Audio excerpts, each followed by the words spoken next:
name is Penelope Chatterton. Welcome to Awaken the Dream.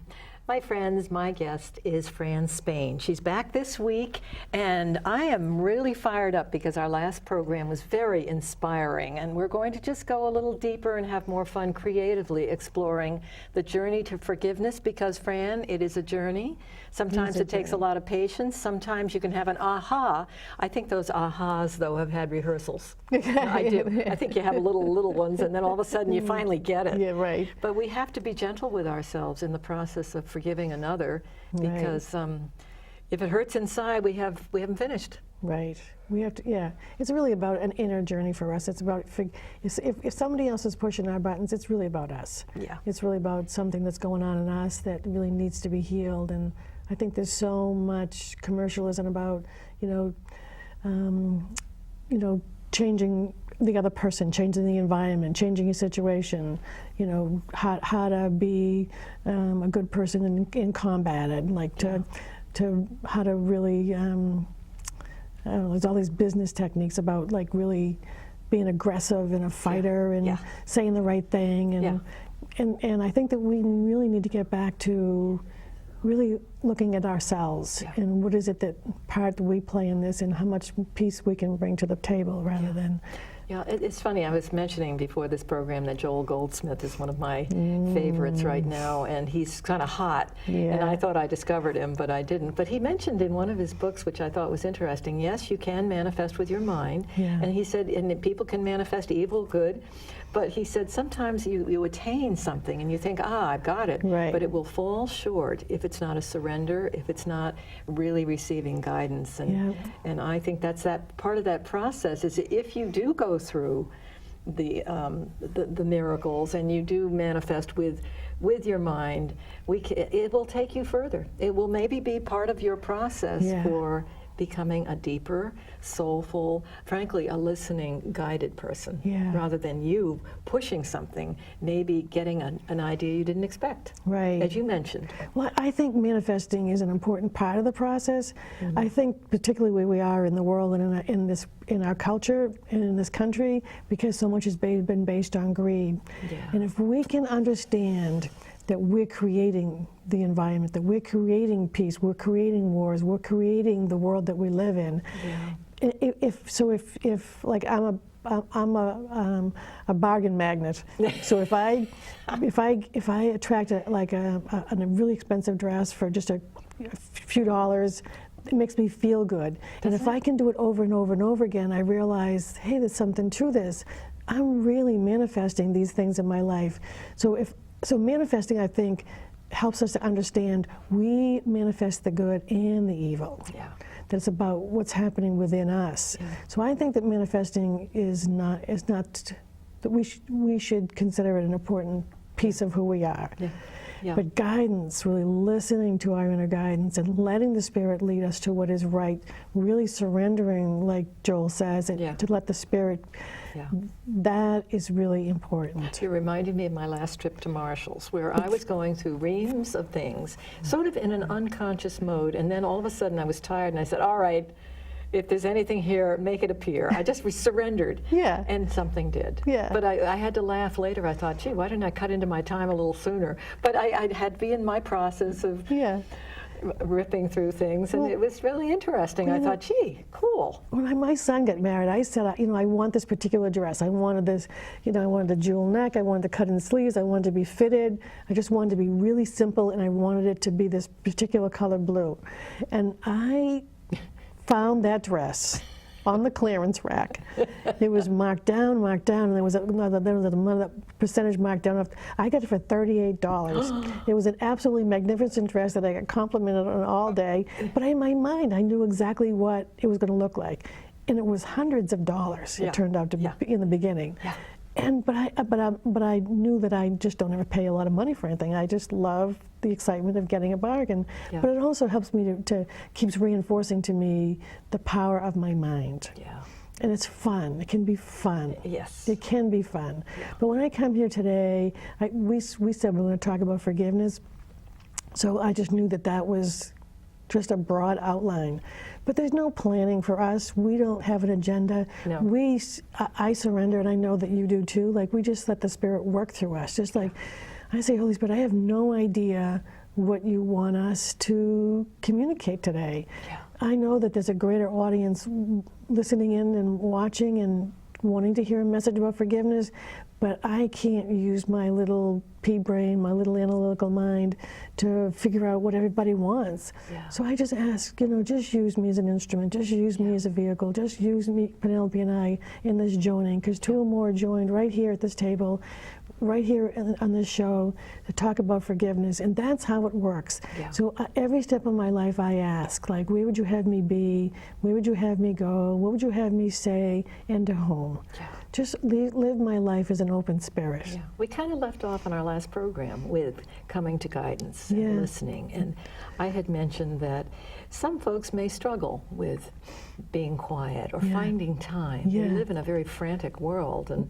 I was going to mention some practices that can help that. Yoga, meditation, Buddhism, just sitting. Joel used to suffer so from 5 to 7 in the morning, and sometimes he just threw in the towel. It's like nothing was happening. And then he used the word click, which I thought was interesting because he was a Christian Science practitioner, when all of a sudden, finally. But he was humorous about the human struggle to listen. Right. And just let things go in your brain. Right. That's an art that requires a little discipline. I have to say, the person that helped me the most, and Joel is fabulous. I have to say, I really highly recommend people and taking a look at his work. Always. I think that Eckhart Tolle, he became more popular before Joel. Yeah. Yes, he did. And his work really had a profound effect on me. And what I took away from that, his work, was that we spend so much time thinking. That thinking is really an affliction. Thinking really takes us out of the moment and doesn't allow us to appreciate being in the moment. And that when I practice mindfulness, which is another practice that, it comes in from many different sources. Thich Nhat Hanh is for one. There's many classes now that teach mindfulness. John Kabat-Zinn. I highly recommend people do that, because that's one place, if you can be in the moment, it'll improve your health dramatically. Because when we're thinking, we're always thinking about the future or something that's happened in the past, and it's usually stress related. Usually we're not thinking about something that's been wonderful. When we have wonderful thoughts, usually they don't last. It's usually those ones that grab us about who said what and who did us wrong, and over and over and over again. How can I prepare for the next? Anxiety. Right. And so all that worry, anxiety, fear, resentment, unforgiveness, right? Resentment causes physical disruption in our health. So I, using the practice of mindfulness and just being the present moment, where am I? Grounding my feet on the floor. What's the temperature in the room? What's the lighting like? Am I breathing? Using all my senses. My intuition got so much better. My memory got better. Because I wasn't distracted with so many preoccupied thoughts about what I was going to do, or like what was going, like, when you leave the house, like you say, oh my God, I wish I had taken this, and this. I wish there's so little of that going on when I am practicing mindfulness. All the thoughts about what I need to take for wherever I'm going just seem to come into alignment when I'm ready, without the distractions and the full mind of needless thoughts. It's exquisite. I try to remember before I leave. Have I remembered everything? Because when you get a little intuition or a little thought about something you might need, I just want to giggle, because it's so exciting. It is. It's just. Yeah, like, where'd that come from? Isn't it wonderful? Yeah. I try, and I noticed that Eckhart Tolle, the Power of Now, and when I was reading Joel Goldsmith so long ago, talks about now. We're always now. Always now. And we weren't thought of. We were not going to end, but we're always now, as soon as we can just honor it. Right. And it's so interesting how a lot of our spiritual teachers today are finding a different way to present it. Right. But I mean, the truth is the truth, and It's the it's truth. wonderful that each one will color it differently so Right. that you get a brand new vibration Right. around the meaning of what they're all saying, which is the same. Right. And I think that if you have a situation that's been troubling you, and you can, instead of keep rehashing it like we do, we hash and rehash and go over the details, and then we end up, saying something bad in our mind about the other person. We tell the story to other people. That calls it the pain body. Yeah. We keep feeding the pain body. We keep giving it energy. We keep getting attention and focus. And that's law of attraction. What you give attention, energy, and focus to, you manifest more of. So you just keep manifesting more of that inside of you and in your world outside of you. Yeah. But if you can just bring yourself back to the moment, enjoy, like right where you are. Usually there's nothing bad happening right here in the moment. Yeah. Like just keep orientating yourself with all your senses. You can break that pain body. You can break your attachment to the pain body, and you can achieve more inner peace. And you know what is a real parent button pusher is our children and our grandchildren. I mean, that's a real teacher for all of us, because we worry sometimes. Our parents. Yeah, parents worry about things going on in their children's lives and all of that, and that's an opportunity. Right. Because when we want to sit in the now and we want inner peace, we want it for everyone. Right. So we have to remember that that will pay off. Right. Yeah. Especially around intimate family, Right. where, as I say, that's a heads up very Right. often. For some of us, our parents, who they're still alive, and our siblings, when you go to, we just had Thanksgiving, when you go to Thanksgiving dinner and you're with all of your family, they push those buttons from childhood.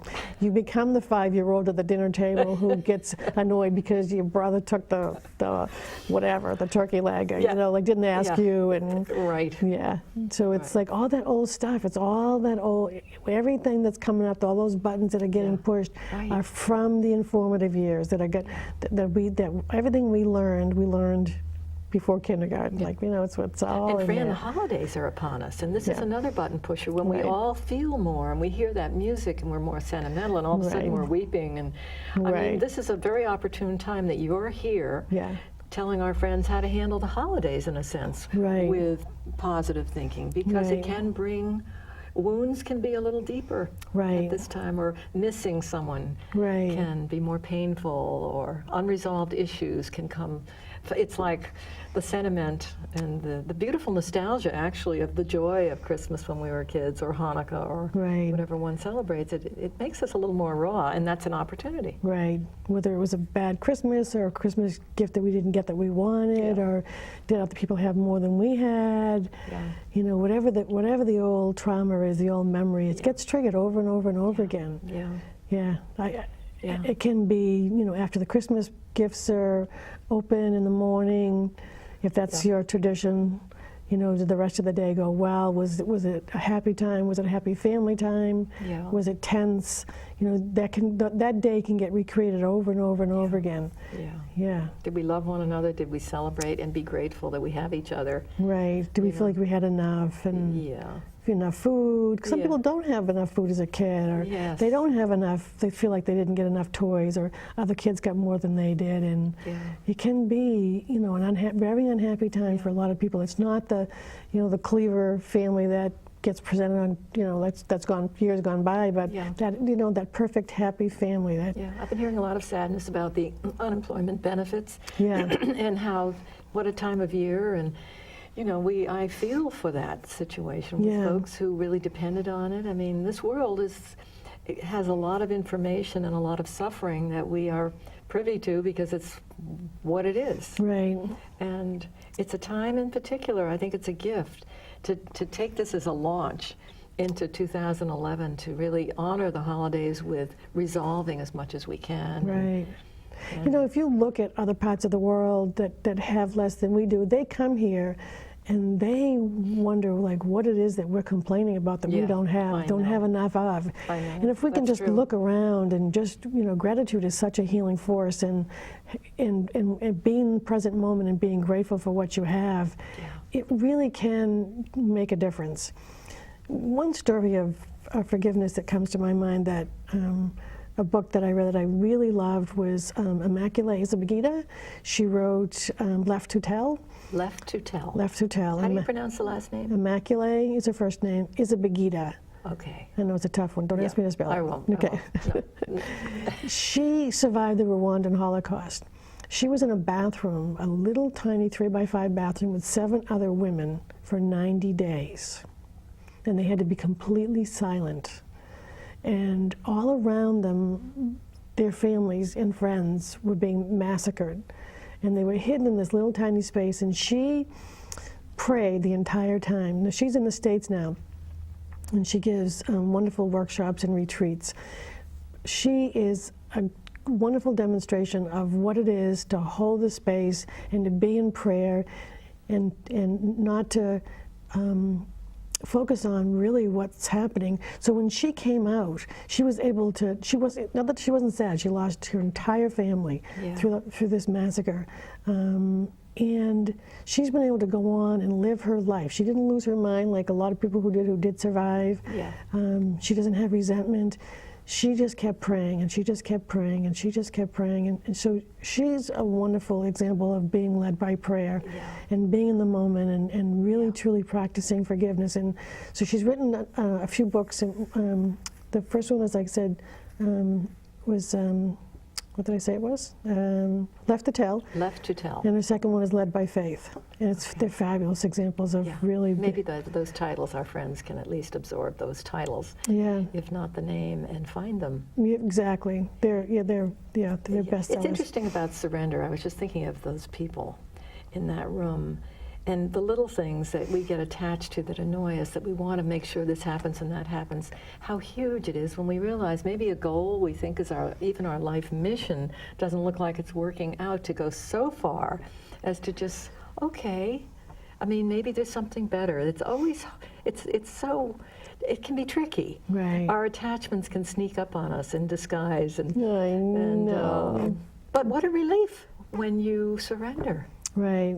What a I think relief. when you understand that you have a choice about how you think and how you feel. Yeah. When you understand you have a choice, and that the Holy Spirit will observe it with you. Eckhart calls it the observer, but Christians or spiritual belief that it's that Holy Spirit to look at it with you. The Course in Miracles calls it the Holy Spirit. And will look at it with you. So if you can just get a little bit of distance from whatever's happening and look at it from a different perspective, and know that you do have a choice. I have a choice today whether I feel like a victim, or I don't have enough, or whether I want to feel like I want to be in the moment. I want to be grateful. Yeah. Moment to moment, it can be a choice. It's like the people in AA, they say, one day at a time. Yeah. It can be one moment at a time, just choosing, putting one foot in front of the other, just choosing from in this moment, in this moment, in this moment. What do I really want? Do I want peace? Do I want joy? Do I want to feel gratitude? Do I want to feel the Holy Spirit? Or do I want to feel all the opposite that I used to feel? Yeah. Well, the 2 and 3 gathered together, as you say, the support system is wonderful. It's fabulous. But the most profound thing for me is that you are never alone. Yeah. And sometimes that's just like, duh. Right. All of a sudden, like, why, don't beat yourself up, but then all of a sudden ask, or know that you're a child and there's comfort. Right. Wherever you are, 24/7, lifetimes, whatever, you're never, ever, someone thought of you. Right. I think that's a difficult concept for some people to get, and it was for me. Yeah. Because when I was feeling really lonely, I didn't understand there was really somebody out there. And even if I've had experiences that was somebody out there, it really took me a long time to feel comforted when I was feeling lonely. Yeah. And to cultivate that habit maybe of recognition? Yes. Yeah. Yes. I've been there, sure. Yeah. And I think that needs to be a spiritual practice. Yeah. And asking for a sign. Yeah. Really asking for signs. It's like it can show up in a license plate of a car. Yeah, I know. A dog carrying a newspaper. There you go. I know. It can be like... It can be so funny. Right. But you can ask for a specific sign. Yeah.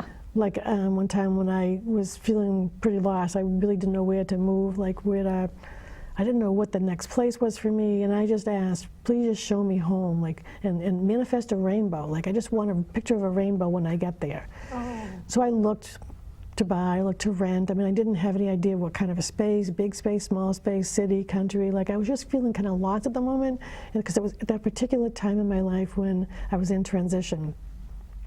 So I trusted that the Spirit would lead me to wherever I needed to be. So I said, I do trust from experience that if I see a rainbow, I'll know that I'm home. So I looked at the space, and I walked around, and looked a little small, and I had a lot of things in storage, and I couldn't decide. I decided it really wasn't big enough for what I was used to. But I still held that space. If I saw a rainbow, I would take it. Yeah. And so I didn't see a rainbow. And but then people said, well, come next door. They live next door. And they said, well, why don't you just come and talk to us and have a cup of tea? And I said, okay. So I sat down with them, and then they opened up a little photo album of their summer place that they had just built on Prince Edward Island. And there was 2 photos on each side of the page, 2 of the cottage that they built and 2 of rainbows on the other side. So I said, you know, I know I'm home. And it just made me realize that I'm home, that there's somebody out there, there's somebody listening, whoever that was. Like, I can say who I think it is, but, you know, for other people it might be someone different. It just continues to comfort me after all these years to know that it was manifested in that way, and it was a great decision to move there. It was a fabulous place. It's funny about what you call it, because I used to get a kick out of Bernie Siegel, who would just say, I talked to George. George, yeah. To love it, and it doesn't matter. No. I mean, energy, consciousness, spirit is... Universe, God, whatever Holy Spirit. Your tradition is, or whatever you vibrate to, it does not matter. Right. No. I want to talk a little bit about an experience I had about forgiveness, and I just want to make sure that we get the deeper level of forgiveness in here. There was some childhood trauma that I just couldn't let go of. Okay. It was deep, and it was very, very traumatic. And I didn't trust the person that I was in relationship with, and it also would show up in other relationships in my life with a lack of trust. Okay. Just not feeling safe in the world, just not feeling safe with other people, not feeling safe in small environments. And I just couldn't let go of it. And because it was keeping me, I felt it was keeping me safe, like keeping me distance from whatever could harm me. Yeah. But it was an old belief, because it was from my childhood. Yeah. And this person was a significant relationship in my life. So the person was still in my life. And to forgive this person, I thought I would have to have a more personal relationship with. And I really did, because they're family. So I just prayed and prayed and prayed and asked to help me heal the relationship with this person before they passed. And so I prayed, I asked Jesus to help me do this. And one night I had this experience where he showed me, like, I felt like he and I were one, and I had this experience of washing that other person's feet. Just like Jesus did. Yeah. That image of washing feet and really getting into a place of being humble and seeing the innocence and being vulnerable enough to be able to do that. And I was in a prayerful, meditative state for about 3 hours. Really? And I wept and wept and wept and wept. Yeah. And it really wasn't it wasn't a sad experience. It was really about this release and the spirit. And so now when I have someone that's really been plaguing me, like something I can't let go of, something I got triggered by another person, I use that as a means to help change the energy between us. As I do that washing of the feet exercise in a mindful, meditative state, and it's really, it's very powerful. That's beautiful. Yes. So that, by the way, and I understand that weeping forever, because that's huge. Once you do that big one, it's amazing. You may have little ones after that, but you've really done something huge. Right. I totally honor that. I know what that's about. Yeah. And the other person doesn't have to be there. No. You don't have to do it so you do it in that prayerful state, and it's really powerful. Yeah. We have about 2 minutes to go, Okay. Fran. And first of all, we want to make sure our friends know where to find you. Okay. Miraclework.org. Correct. And you are available for workshops. Yeah. Fran will travel. Sorry, I've given you a new slogan. That's right, that's fine. Yeah, I do workshops on law of attraction, the power of the mind, help people Yeah. understand how powerful their minds really are to manifest anything they want, positive or negative. Yeah. I do phone consultation. I read the vibration of people's energy through their voice Yeah. over the phone. I have clients all over the country. Yeah. And when you do that, it's because you're surrendered and you've asked for guidance yeah. and to know Prayer. something that you may not know up here, but something that could come through to. Right. I just know that we're one. And that when I know that we're connected in that oneness, that I can read that vibration. It's very simple to do. Yeah. Yeah. Well, when we walk into a room and somebody's angry, we feel that. Oh. So I can. That's right. Because of the way I was raised, I've learned to read my environment really well. Yeah. So I fine-tune the reading. I fine-tune the be able to reading of the energy. Yeah. I can feel it. Yeah, I keep thinking about peeling the onion, and as those layers open us, we're vulnerable, we're open, and we don't Right. go. It doesn't close up. We're permanently in a new place, and I'm Right. always amazed. It's like the hair color changes, our color, our skin. I mean, Right. we're just always evolving and learning more, and spiritually just growing. Right. And it's a journey to forgiveness. Right. And we can tell our friends in the last minute, watch the button pushers. Right. No, it's all about you. It has Right. nothing to do with anyone doing you in. You are Right. rehearsing an old theme maybe in our last minute. Right. And that we're spiritual beings. Yeah. We appear to be in these human bodies, but we're going to live on forever. And if we can just know that Yeah. once these bodies fade away, that person doesn't ever leave. Like, they're always with us. That relationship is always with us. Yes. And I think that that's important. It like is. that, to know that that's when you're working on forgiving someone. It's like they're on their spiritual journey. They're on this journey here to learn something, and Yeah. we're not responsible for them. Yeah, I think of the mentors I've had in my life that I've grown so beautifully with that are now in spirit, and I know they're with me every inch of the way. That they're not there, and we're just still working together. They have Right. never left my side. Right. Anyway, Fran, thank you so much for joining us. Thank you, and I Penelope. It was really great. appreciate Thank it. you. Thank you, my friends, for joining us on Awaken the Dream. I will talk to you soon.